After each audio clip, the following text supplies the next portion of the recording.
I jumped over the fence before I could change my mind. My dress tore slightly at the side, my heel almost snapped, and my heart was pounding so loud I was sure the guards could hear it. Behind me, a deep voice shouted, "Hey, stop right there." I didn't stop. I ran. If you think this is just another Lagos night story, you're wrong. What happened that night almost ruined me, and made me a legend at the same time. Before I continue, if you love bold, dramatic folktales like this, make sure you subscribe right now. Trust me, you don't want to miss the next one. Let me tell you how it all started. It was around 7 p.m. when Chidi looked at me and laughed. "You talk too much, ULOMA," he said, shaking his head. "You say you're the biggest Lagos baddie, but you can't even enter the governor's private party." I sipped my drink slowly and looked at him from head to toe. "Chidi, don't play with me." He leaned closer. "I dare you. Sneak in tonight. If you succeed, I'll give you triple what you make in a month." My chest tightened. "Triple? Are you serious?" I asked. He smirked. "Unless you're scared." I hate that word. Scared. I stood up immediately. "Text me the location." The moment I said it, my friends gasped. "ULOMA, don't be stupid," Amaka whispered. "Those security men don't smile." But I was already imagining the money, the fame, the story. By 9 p.m., I stood outside the mansion. Tall gates, armed guards, expensive cars lined up like it was a showroom. For the first time that night, fear touched me. "What are you doing?" I whispered to myself. Then I heard Chidi's voice in my head. "Unless you're scared." I straightened my shoulders. ULOMA doesn't back down. I circled the fence until I found a darker corner. My hands trembled as I lifted my dress slightly and climbed. Halfway through, I heard footsteps.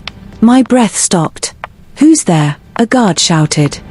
I froze on top of the fence, my heart nearly exploding out of my chest. If he looked up, it was over. Think. A car horn blasted loudly at the gate. The guard turned. That was my moment. I dropped inside the compound and ran behind a parked car, pressing myself against it.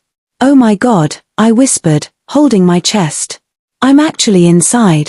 The music from the party was loud. Laughter. Glasses clinking. Rich people conversations.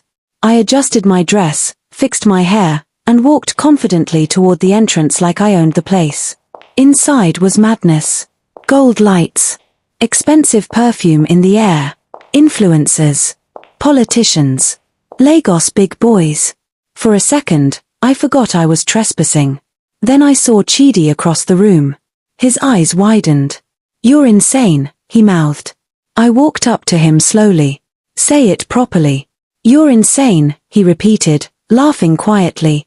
"You actually did it." "Told you," I replied. "Never underestimate a Lagos baddie." He handed me a drink. "Relax, small.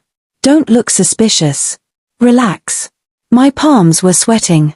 I had barely taken 2 sips when everything changed. A hand grabbed my arm. Hard. "Excuse me," a deep voice said behind me. I turned slowly. The head of security. His eyes were cold. Calculating.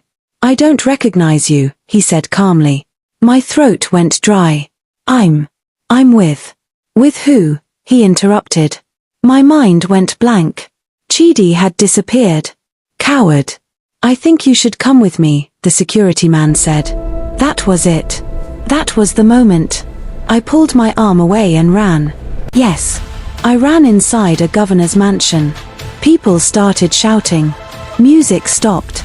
Glass shattered somewhere. "Stop her." My heels were working against me, but I didn't dare remove them. I pushed through a side hallway and almost collided with a waiter. "Sorry," I yelled, not slowing down. Footsteps thundered behind me. "She's heading upstairs." I reached a dead end. No. My chest tightened. Tears burned my eyes. "ULOMA, what have you done?" I whispered. Then I remembered something. When I first entered, I noticed a narrow passage near the kitchen. I turned back, nearly crashing into one of the guards. I ducked under his arm and sprinted toward the kitchen. Plates crashed behind me. Someone grabbed my dress. It ripped. I screamed and pulled free. Inside the kitchen, one of the staff stared at me. "Madam, what is happening?" "No time," I shouted. I spotted a small back staircase. Without thinking, I ran up. The staircase was tight and dark. My breathing echoed loudly. I could hear them below. She went upstairs. I reached the rooftop door and pushed it open. Cool night air hit my face. Below me was Lagos. Bright. Loud. Alive. Behind me, the rooftop door burst open. There she is. I didn't think. I ran to the edge. It wasn't too high, but it wasn't safe either. My ankle was already shaking. "ULOMA," one guard said slowly, walking toward me. "Don't try it." "Try it." I smiled nervously. "You don't know me." And I jumped. The fall wasn't graceful. I landed badly and pain shot through my leg. I bit my lip to stop myself from screaming. "Stand up. Stand up." I forced myself up and limped into the street crowd. Cars were passing. People shouting. Nobody noticed me. Within seconds, I disappeared into Lagos. By the time I reached home, my dress was torn, my ankle swollen, and my pride, bruised but alive. The next morning, my phone was exploding. "Were you the girl at the governor's party? ULOMA, are you mad?" Chidi finally called. "You're crazy," he said immediately. "Pay me," I replied. He laughed loudly. "You almost got arrested." "But I didn't." Silence. Then he said softly, "You scared me." For the first time, I felt something different. Not excitement. Not pride. Just realization. I could have ruined my life for a dare. That night made me popular in my circle. People started calling me fearless. Legendary. But deep down, I knew something. Being a Lagos baddie isn't about reckless stunts. It's about knowing your limits. It's about boldness with wisdom. I learned that the hard way. If you've ever done something risky just to prove a point, comment below. I want to hear your story. And if this story kept you glued till the end, don't forget to like this video and subscribe to this channel. More dramatic folk tales are coming, and the next one? It's even wilder. Trust me, you don't want to miss it.